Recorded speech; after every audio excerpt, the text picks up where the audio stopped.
Hi guys, I just wanted to say a few words about something that happened today. And that's the passing of Eddie Jordan. It's an incredibly sad thing, and while it wasn't a shock, yes, it was a shock. We all knew Eddie was ill. We all knew he was struggling. The type of illness that he had was going to take a lot of coming back from, but we all thought Eddie would be the fighter that he's always been in every aspect of his life, and we just thought he'd get better. I've been putting this show together with some of Eddie's ex-colleagues, this No Team Orders show, and it's our first one on Saturday, and it's kind of become so much more poignant now with us losing Eddie, because he's the epitome of No Team Orders. I think he's lived his life like that. He's never took any particular notice of anybody, and he would have fitted right in with what we're putting together. And you know, it was really my hope that we would get him along at some stage, but sadly that's not going to be the case. I can't say that I knew Eddie fantastically well, certainly not over the more recent years, but what we did have back in the early 90s was a love for music and a love for drumming. We got the two Eddies in the Pit Stop Boogie Boys. I could play drums pretty well, and he was became a multi-millionaire team owner, so we'd got a lot sort of going for us along those lines.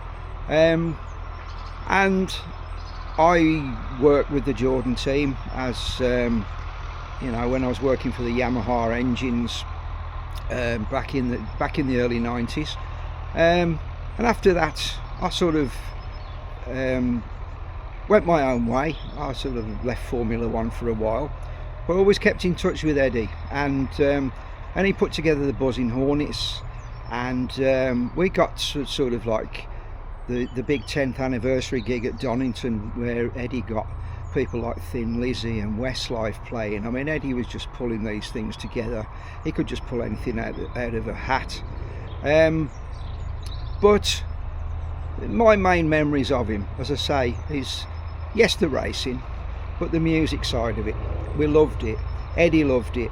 And this little clip I'm going to show you now was from a gig that we played in Australia in a little pub called the Earl of Aberdeen. It was a fabulous place. Just have a look at it, see how Eddie was. He was absolutely loving it. We were all loving it. He was on the drums. I'm actually making a racket by singing. But yeah, it's a sad day. It's a very, very sad day, and Eddie is a larger than life character, and he's going to be sadly missed from the F1 scene.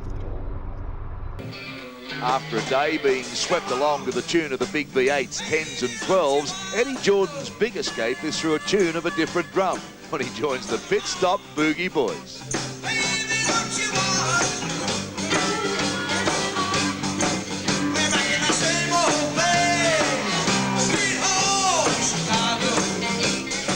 I mean, this is a very long, hard gruel, isn't it? It's 9-10 months. I think you have to do other things. If you were to say devoted to motor racing all the time, you become A, very boring, and B, very insular. And I think there are other things in life. I went to see AC/DC last night, a bit noisy for me, but I like a bit of headbanging now and again. There is another side to me. I like music. I played in a band about 25 years ago. And backing people such like Van Morrison, who's still going strong. And I like music. It's probably my best source. If I wasn't in motor racing, I'd like to be a producer.